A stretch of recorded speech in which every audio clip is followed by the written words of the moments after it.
राधे राधे दोस्तों। तो आज हम लेकर आए हैं नवरात्रि की सरल पूजा विधि। तो ऐसे आपको एक चौकी ले लेनी है जो लकड़ी की होनी चाहिए। लकड़ी की ही चौकी ज़्यादा अच्छी होती है।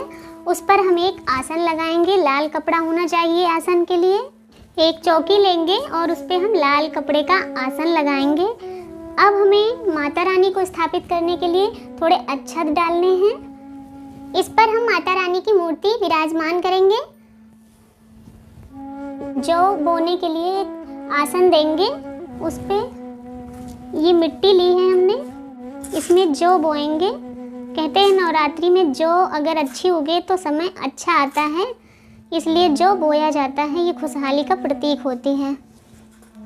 तो ये हम कुछ लोग ऐसे ही कलश रखते हैं, अगर आप चाहें तो ऐसे रख सकते हैं।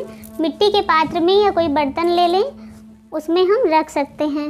ये कलश लिया है हमने, इस पे स्वास्तिक पहले ही बना लिया था। ये कलावा बांध लिया है। अब इसमें हम जल डालेंगे। सबसे पहले हम गंगा जल डालेंगे।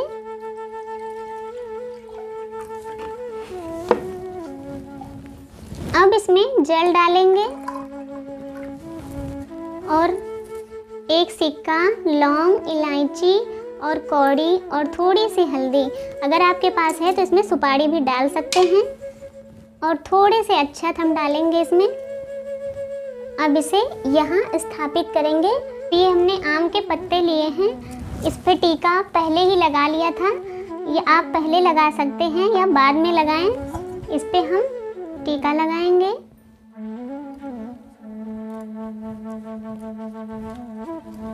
अब इसे हम कलश में स्थापित करेंगे।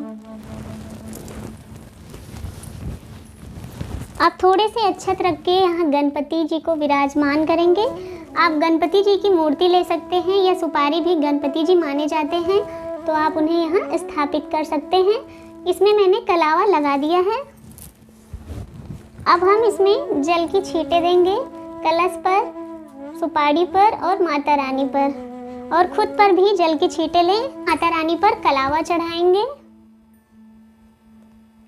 और एक नारियल में कलावा लगाकर कलश पर रखना है हमें। अब ये चुनरी माता रानी को पहनानी है। माता रानी के सामने एक दीप प्रज्वलित करेंगे। पुष्प है आपके पास तो आप चढ़ा सकते हैं। उसके बाद हमें ये प्रसाद अर्पित करना है माता रानी को। और ये पंच मेवा हम चढ़ाएंगे। कहते हैं माता रानी को इलायची और लौंग सबसे ज़्यादा प्रिय होता है, तो ये हम भोग के रूप में माता रानी को अर्पित करेंगे। फल चढ़ा रहे हैं। आपके पास जो भी ऋतु फल हैं आप चढ़ा सकते हैं। कहते हैं एक दिन नवरात्रि में सुहाग की चीज़ें जरूर माता रानी को अर्पित करनी चाहिए। तो आप चाहें तो प्रतिपदा के दिन या अष्टमी के दिन सुहाग का सामान माता रानी को चढ़ा सकते हैं। तो ये सुहाग का सामान हम माता रानी को अर्पित करते हैं। और बहुत से लोग दुर्गा सप्तमी का पाठ करते हैं, तो आप चाहें तो इसे धीरे धीरे आप पढ़ सकते हैं पूरी नवरात्रि। अब हम दक्षिणा चढ़ाएंगे। पूरे नवरात्रि में एक ही दिन दक्षिणा हमें चढ़ानी चाहिए। कहते हैं अगर कोई भूल चूक हो तो दक्षिणा से माफ़ी मिल जाती है, इसलिए दक्षिणा पूजा में चढ़ाई जाती है। आज जब पूजा हो जाएगी तो हम इसी दीपक से आरती करेंगे। अगर आप अखंड दीपक जला रहे हैं तो उसे ना उठाएं, क्योंकि अखंड दीपक जब जलाया जाता है तो पूरी नवरात्रि समाप्त होने के बाद ही उठाया जाता है। तो हम इससे आरती कर लेंगे। जय अम्बे गौरी। पूरी आरती करने के बाद आप माता से हाथ जोड़कर प्रार्थना करें कि कोई भी भूल चूक हुई है तो मुझे माफ़ करें माँ, ऐसा कहना है माता रानी से। और चौकी लगाते वक्त ये भी प्रार्थना करनी है कि माता रानी मेरे घर में सुख समृद्धि दें और हमेशा निवास करें। ये माता रानी से प्रार्थना करनी है।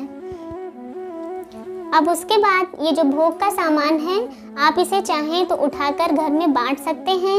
और अगले दिन जो ये मैंने जल रखा है उसे तुलसी पर हम चढ़ा सकते हैं। और ऐसे ही हमें लगातार 9 दिनों तक साधारण तरीके से माता रानी की पूजा करनी है। तो ये वीडियो आपको कैसी लगी? अगर अच्छी लगी है तो चैनल को लाइक करें, सब्सक्राइब करें और कमेंट में जय माता दी जरूर लिखें। मिलते हैं नेक्स्ट वीडियो में, तब तक के लिए राधे राधे।